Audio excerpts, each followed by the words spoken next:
Everyone knows that breakout players are cheat codes in fantasy football. The players that get drafted in the middle rounds to late rounds that outperform their ADP by a significant margin. Today, we are going to identify 6 breakout running backs. We are identifying those cheat codes today. So without further ado, let's get into the video. And we are going to start with TreVeyon Henderson. The more I think about TreVeyon Henderson, the more I think he's bound to break out in 2025. One of the primary concerns for Henderson, can he hold up in a 17-game NFL season? Well, the Patriots have Ramondre Stevenson to help out with that. This is a situation where I actually think it's good that Stevenson is on the roster because this will help keep Henderson fresh throughout the year. Stevenson profiles as more of a between the tackles grinder at 5'11", 234 pounds, while Henderson profiles as a pass-catching, quick, lightning fast running back that will be able to make big plays in this offense at 5'10", 202 pounds. Henderson also had 2 seasons where he caught over 20 passes in college and lined up as a wide receiver at times during his time at Ohio State. This is going to create matchup nightmares for opposing defenses. The fact that the Patriots selected Henderson in early round 2 tells me they're going to feature him in this offense. My guess is they saw a lack of explosion in their running back room. And as we mentioned, Stevenson is a bigger, more physical style of running back who's shown the ability to catch passes as well. But Stevenson ranked number 49 and number 46 over the past 2 seasons in true yards per carry. And Stevenson also wasn't efficient with his touches in the passing game. Over the past 2 seasons, Stevenson ranked number 32 and number 25 amongst running backs in yards per reception, despite receiving in between a 9 and 12% target share during those seasons. In fact, Stevenson's usage in the passing game went down significantly last season as he saw his target share go from 12.8% in 2023, number 12 amongst running backs, to 9.3% in 2024, which was number 25 amongst running backs. This is exactly the void that Henderson was drafted to fill, and it's the role he's best suited to take on. And it's a role we want him to have for fantasy football because that's kind of the role Jahmyr Gibbs has in Detroit, and we'll talk a little bit more about that later.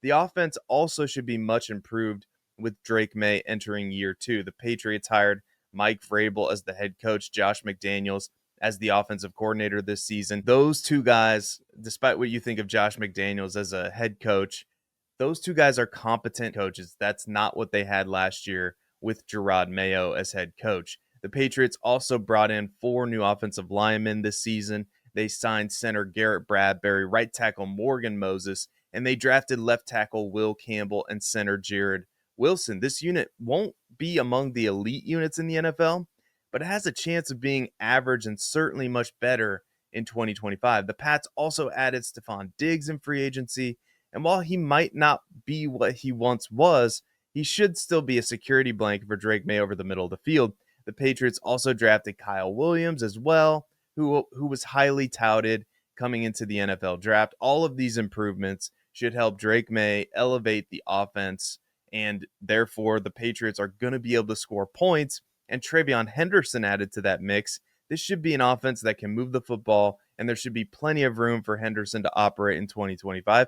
I do view him as a Jahmyr Gibbs type player, and Ramondre Stevenson is like the David Montgomery. There's likely going to be a split in snap share and opportunities in the offense, but TreVeyon Henderson should be able to remain healthy because the workload won't be as significant. With Ramondre Stevenson as a shield, I think TreVeyon Henderson can stay healthy for an entire NFL season, and therefore I think he's primed to break out. Let's go to a year 3 player, shall we? And let's talk about Tyjae Spears. And before you click off the video and say, there is no chance that Tyjae Spears can break out, this one's simple for me. I believe Tyjae Spears is the better running back in this offense. And if he gets the opportunity, I think he can break out in a major way in 2025. For starters, let's go back to 2023. Remember when Derrick Henry was still playing for the Titans? I know it seems like eons ago, but during that season, Spears, who was serving as the backup running back, ranked number 9 amongst running backs in targets, number 14 in yards per reception, number 11 in yards per route run, number 6 in yards per touch, number 26 in true yards per carry. The problem that season was he never quite got enough usage to be a dependable starter in fantasy football, despite the high usage in the passing game. I mean, there were moments like in week 5 against the Colts, he put up 16.9 fantasy points that week, which was good for the RB5 on the week. Week 14 against Miami, 17.8 fantasy points, RB13 that week, but nothing for fantasy gamers to really depend on or sink their teeth into.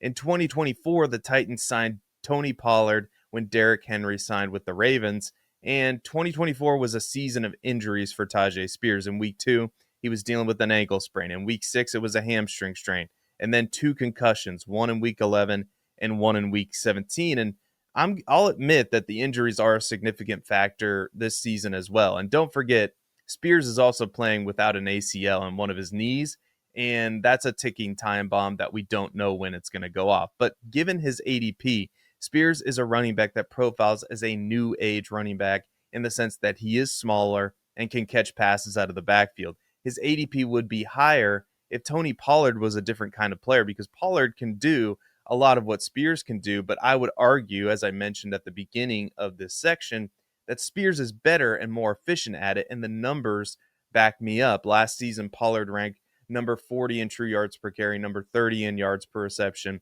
and number 42 in yards per touch amongst running backs, and Spears started to show that he was the better running back in terms of efficiency towards the end of last season. In weeks 15 through 17, the fantasy playoffs, Spears produced in a major way. In week 15 against Cincinnati, 27.2 fantasy points, the RB3 on that week. Week 16 against Indianapolis, 21.6 fantasy points, the RB10.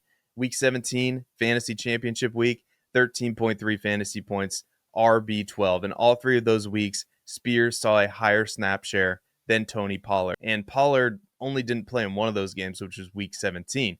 So simply put, this is a bet on the better running back, the more efficient running back, and it's a bet on the offense being much improved with Cam Ward under center instead of Will Levis. Let's shift to a rookie, and let's talk about Kaleb Johnson. Kaleb Johnson had an absolutely stellar season with the Iowa Hawkeyes in 2024. We're talking 1,537 rushing yards, 22 receptions, 188 receiving yards, and 23 total touchdowns. In fact, Johnson accounted for 57.5% of the Hawkeyes' touchdowns and over 40% of the offensive yardage production. This means that teams knew they would have to stop Kaleb Johnson, and they simply couldn't do it. Now Johnson enters an RB room with Jaylen Warren, who has never carried the ball more than 150 times in a season. There's also a Najee Harris-sized void in the backfield. That would be 263 rush attempts and 48 targets, which Johnson is most likely to fill this season. The Steelers should also be an offense that leans heavily on the running game. First of all, Arthur Smith is still the offensive coordinator for the Steelers. Last season, the Steelers ranked number 6 in rush attempts per game amongst NFL teams. The Steelers also ranked in the top 10 amongst NFL teams in running back targets with 109, and the RB leader in targets for the Steelers was Najee Harris, and as we mentioned, he's now playing elsewhere. This is likely not going to change given the fact that Aaron Rodgers is now the starting quarterback for the Steelers. And outside of DK Metcalf, the Steelers don't have much talent at the wide receiver position. This means that targets once again should be heading towards the running backs in 2025 in Pittsburgh. And Johnson displayed the ability to catch passes in his final season at Iowa. The one concern I do have is pass protection, because based on the film that I watched, Johnson is not a polished pass protector at the running back position at this stage of his career, but I'm trusting in the talent of Johnson, and based on his size, 6'1", 224 pounds, he should eventually be able to become at least a decent pass protector at the position. This offensive line also has some question marks as well, but this is more of a bet on the volume and the talent of the player and his ability to be efficient in the role that he's going to be given, which I think he's going to be given a ton of volume. Let's talk about Trey Benson, and maybe Trey Benson is more in the category of a handcuff, but I actually don't think so, and I'm going to tell you why. Trey Benson, he's going to be 23 years old. He was very efficient last year, 4.6 yards per carry. He ranked number 15 in true yards per carry at 4.5, and he had 9.8 yards per reception. The profile is excellent. The size, 6 feet tall, 216 pounds, and the speed to go with it, 4.39. And the burst is exceptional as well. The problem last season was the opportunity. He only had 63 carries and 6 targets. And I think that this is going to change this year because James Conner is 30 years old and the Cardinals didn't add a running back of note in the offseason to compete with him for that RB2 role. They are banking on Benson to contribute more in year 2. And last year was the first time Conner stayed mostly healthy over the last 3 seasons. He was dealing with a knee injury towards the end of last season, if you remember. And as we mentioned, the Cardinals didn't add a running back of note. They have Amari DeMarcado, DJ Dallas, Michael Carter behind Trey Benson. Trey Benson is the clear handcuff, and the Cardinals are going to have to use him more if they want to keep James Conner healthy this season. So my guess is he's going to have a baked-in role with the upside of being the starting running back if anything happens to James Conner. Again, maybe some contingent upside here that we're banking on potentially James Conner not being healthy. But I do think that there's a good chance that James Conner is not healthy and Trey Benson could absolutely smash and break out in a major way in 2025. I know I've talked about RJ Harvey on this channel before, but I think it bears repeating because we know Sean Payton loves to dump the ball down to his running backs in the passing game. During his time with the Broncos thus far, Sean Payton's teams have ranked number 4 in RB targets in 2024, and they ranked number 1 amongst NFL teams in RB targets in 2023. We also know that the RB leader in targets, Javonte Williams, is now playing with the Cowboys, and Harvey is explosive. He has 4.4 speed, and he can catch passes. At UCF, he caught 22 passes in 2022, 19 in 2023, and 20 passes in 2024. And the Broncos did add J.K. Dobbins to their backfield, but Dobbins only played 13 games last season after dealing with a sprained knee, and he's had 2 major injuries in the past. And expecting Dobbins to be a featured running back at this stage of his career, I think is going to be a mistake if the Broncos decide to do that. And if they do that, which I don't think is going to happen, I think that there's a good chance where he gets injured. And I think the Broncos are smart enough to know that. Finally, the offensive environment is phenomenal for a running back to thrive. We've already talked about how Sean Payton loves to get the ball to his running backs in the passing game, but we also need to talk about the offensive line, which PFF ranked number 2 in the NFL at the end of the 2024 season, and every member of that starting unit is going to be back in 2025. The offense should also be able to move the ball. They ranked number 10 in the NFL in points scored last season, and Bo Nix ranked number 6 in pass attempts with a defense that ranked number 3 in points allowed per game. So even if the defense is good, we still know that the Broncos are going to throw the ball a ton. All of it points toward RJ Harvey being just a mega producer for us in fantasy football and an extreme value where he's currently being drafted. Let's talk about a running back that you can get super late in your draft, and that would be Javonte Williams. And I get it, Javonte Williams has not been very good for us in fantasy thus far, but currently the Cowboys running back depth chart looks like this. It's Javonte Williams at the top, Miles Sanders, Jaden Blue, and Phil Maffa. And we're going to get to Jaden Blue and the controversy that surrounds him in a minute, but someone is going to have to emerge from this backfield as a productive running back. And my bet right now is Javonte Williams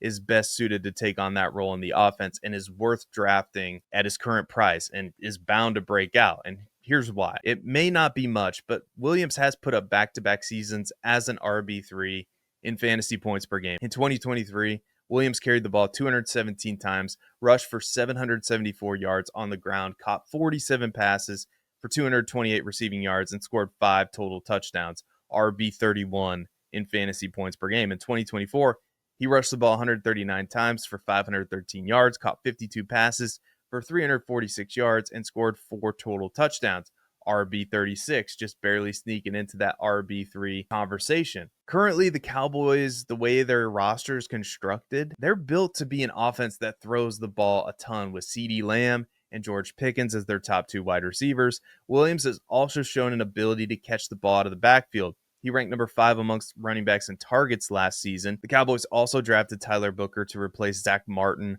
along their offensive line. which admittedly was bad last year. It ranked number 25 amongst NFL teams, according to PFF, but they were much better in pass protection. They tied for ninth, according to PFF, in their pass blocking efficiency metric.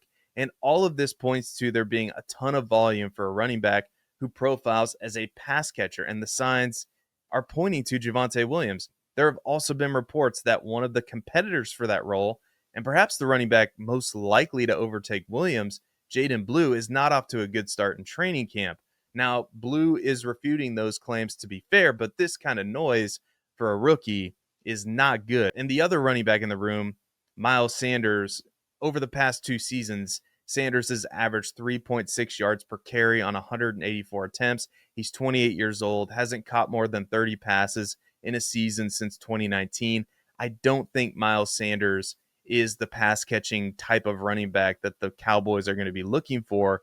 All roads lead us to Javonte Williams being an absolute smash where he's being drafted and a potential breakout candidate in 2025. Thank you so much for watching. Don't forget to click the like button and subscribe to the channel if you like the content and want more of it. Click the alarm bell until it goes ding to be notified of new content when it drops on the channel. And until next time, be good, everybody, and we will see you later.